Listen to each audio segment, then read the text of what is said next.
Hello, Team B. My name is Mindy Welch, and I'm going to be your group leader for this week. This PowerPoint presentation is going to go over some of the history of B2B marketing and industrial marketing, and is going to talk about what we learned from this week's literature and takes us into some of the gaps of the literature and how we can use that for a topic for perhaps one of our papers. Thank you very much for letting me be the first one, and I hope it's okay.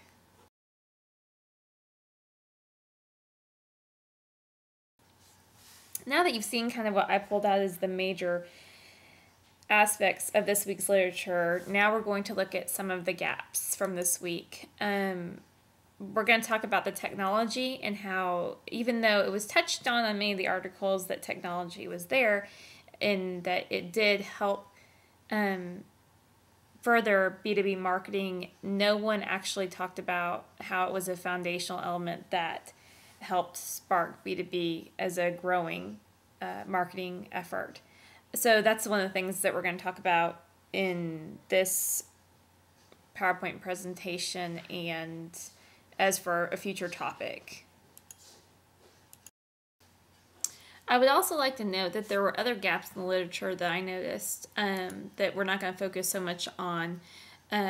Market research, the literature really didn't talk about the importance of market research in B2B marketing.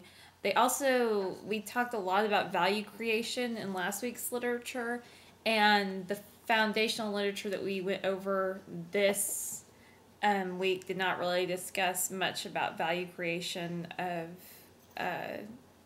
B2B marketing and how you can create value. Also, no one did a critical analysis on the limitations of relationships in relationship marketing. There's only so much that we can do, and that is one of the things that I saw lacking. So those are the other gaps.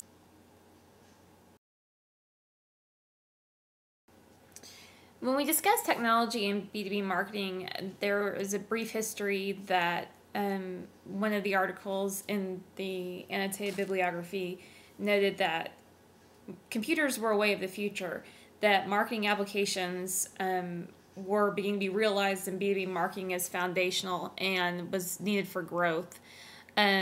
This we saw with just-in-time inventory and total resource management, that we can make customers satisfied if we help meet their needs to their consumers, and that began relationship marketing.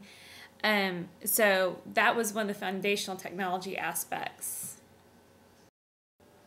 When I think about B2B, a lot of times I think about, of course, internet and e-commerce and globalization. And one of our foundational elements that the internet helped accomplish was that we could compare pricing, and we do this all the time in our daily lives. We compare and read reviews, and helps with network marketing.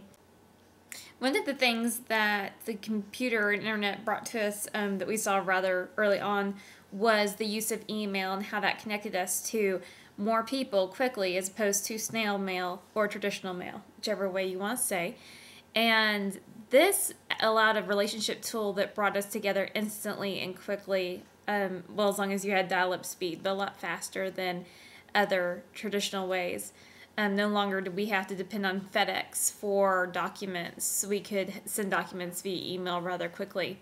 Now, this has continued to evolve through mobile technology, that we can see documents and improve them on our iPhones or our Blackberries. This has also allowed for customer relationships to become almost instantaneous at a drop of a hat.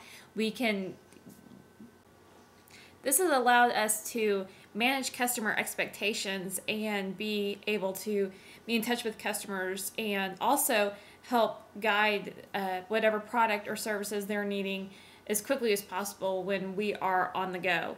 Database marketing is another big technology evolution that has happened, where we now have Salesforce management and consumer technology, as well as being able to reach out there and buy databases and manage our database services easier and more quickly.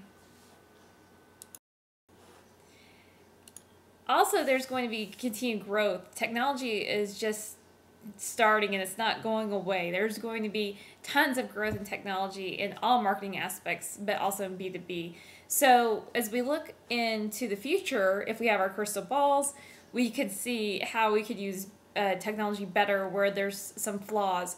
Also, I failed to find some studies where a critical analysis was done that we could look at technology and how it was being used and how it was flawed. I found a couple in my bibliography, and they are noted, but really there needs to be more literature that I could find on this. So that critical analysis needs to be done. The next few pages is going to take you through my bibliography of the literature that I discovered, but I just want to say thank you guys for watching my presentation, and I hope it met all your expectations, and I'll see you in the course room. Thank you very much.